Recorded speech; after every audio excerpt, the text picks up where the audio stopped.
Off a quiet Mediterranean anchorage this charter season, a 49.9-meter Sanlorenzo settles for the night, and her generators switch off completely. You step out onto the aft deck, and the only sound left is the sea itself. Her name is Contigo, and this season she becomes the first superyacht on the charter market with a certified fuel cell aboard.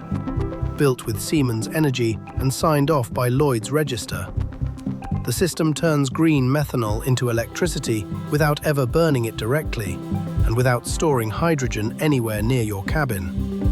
Sanlorenzo rates the output at up to 100 kilowatts, enough to run every light, every galley appliance, and the air conditioning across 5 decks, with the main engines completely silent.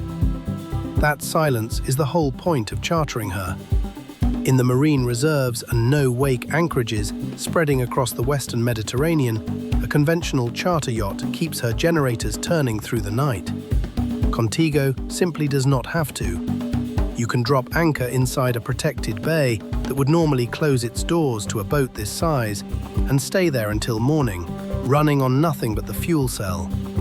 Delivered back in 2024 under the name Almax, she was Sanlorenzo's very first hull in the 50 steel series, and the yard has since sold 4 more.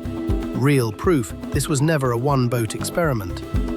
Piero Lissoni finished the interior in a dark, textured palette you rarely see on new Italian tonnage, opening onto an aft pool with her own name cut straight into the coping, and a beach club nearly the size of a tennis court sitting right at the waterline. The owner's suite takes the whole upper deck as what Sanlorenzo calls a floating penthouse, complete with its own private office and dual dressing rooms. None of that changes how she actually gets from one island to the next.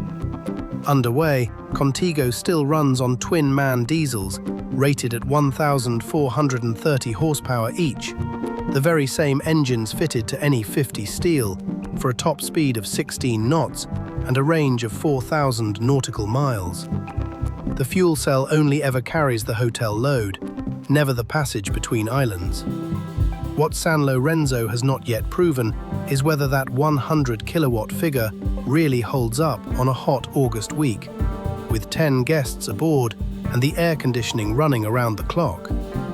Nobody outside the yard has published a full season of real consumption numbers yet, so the claim still rests on the builder's own word. What is already confirmed, though, is that an independent classification society has signed off on the whole system, and Cecil Wright is already renting the result out at €325,000 a week. For the very first time, the quietest anchorage anywhere in the Mediterranean is not a concept sitting on a boat show stand somewhere. It is simply a booking you can make this season. Reserve Contigo for a week of your own, and you get to decide exactly how quiet that night at anchor really gets.